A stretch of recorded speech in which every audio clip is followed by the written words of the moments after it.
તો toll tax જલ્દી જ ખતમ થઈ જશે. નીતિન ગડકરીએ દેશમાં મોટા ફેરફારના આપ્યા સંકેત. કેન્દ્રીય મંત્રી નીતિન ગડકરીએ દેશમાં મોટા ફેરફારના સંકેત આપ્યા છે. કેન્દ્ર સરકાર ટૂંક સમયમાં ટોલ ટેક્સથી પણ રાહત આપવા જઈ રહી છે. તાજેતરમાં જ એક ઇન્ટરવ્યુમાં કેન્દ્રીય મંત્રીએ જણાવ્યું કે ટોલ ટેક્સને લઈને તમામની ફરિયાદનો ટૂંક સમયમાં અંત આવશે. મહત્વની વાત એ છે કે સરકારે બજેટ 2025માં 12 લાખ રૂપિયાની આવક પર કોઈ ઇન્કમ ટેક્સ ન લગાવીને મોટી રાહતનું એલાન કર્યું હતું. ત્યારે હવે કેન્દ્ર સરકાર ટોલ ટેક્સને લઈને પણ મોટી રાહત આપવા જઈ રહ્યા છે. ઇન્ટરવ્યુમાં જ્યારે ગડકરીને ટોલ ટેક્સમાંથી રાહત અંગે સવાલ પૂછવામાં આવ્યો ત્યારે તેમણે કહ્યું કે ટૂંક સમયમાં રાહત મળી જશે. તેમણે આગળ કહ્યું કે અમારી સ્ટડી પૂરી થઈ ગઈ છે. અમે ટૂંક સમયમાં એવી સ્કીમ લાવીશું જે ટોલના કારણે લોકોને થતી બધી સમસ્યાઓનો અંત લાવશે. જો કે તેમણે આ અંગે વધુ વિગતવાર માહિતી ન આપી, પરંતુ હું ટૂંક સમયમાં એક એવી સ્કીમ લાવીશ અને તેને ખતમ કરી દઈશ.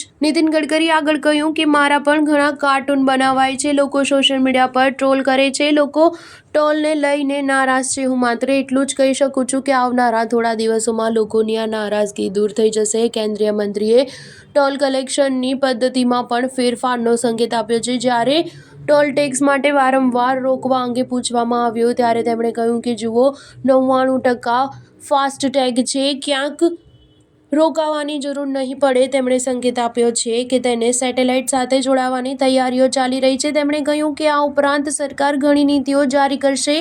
નાણામંત્રી નિર્મલા સીતારમણે શનિવારે બજેટ રજૂ કરતી વખતે મધ્યમ વર્ગને મોટી રાહત આપતા 12 લાખ રૂપિયાની આવક પર કરમુક્તિની જાહેરાત કરી હતી. પગારદાર કરદાતાઓ માટે ₹75,000ના પ્રમાણભૂત કપાત સાથે હવે ₹12.75 લાખ સુધીની આવક પર કોઈ ટેક્સ નહીં લાગે. આ ઉપરાંત સરકાર આ અઠવાડિયે ઇન્કમ ટેક્સ સંબંધિત એક નવું બિલ પણ રજૂ કરવા જઈ રહી છે. સ્ટાર ન્યૂઝ 7 હંમેશા સચ્ચાઈની સાથે.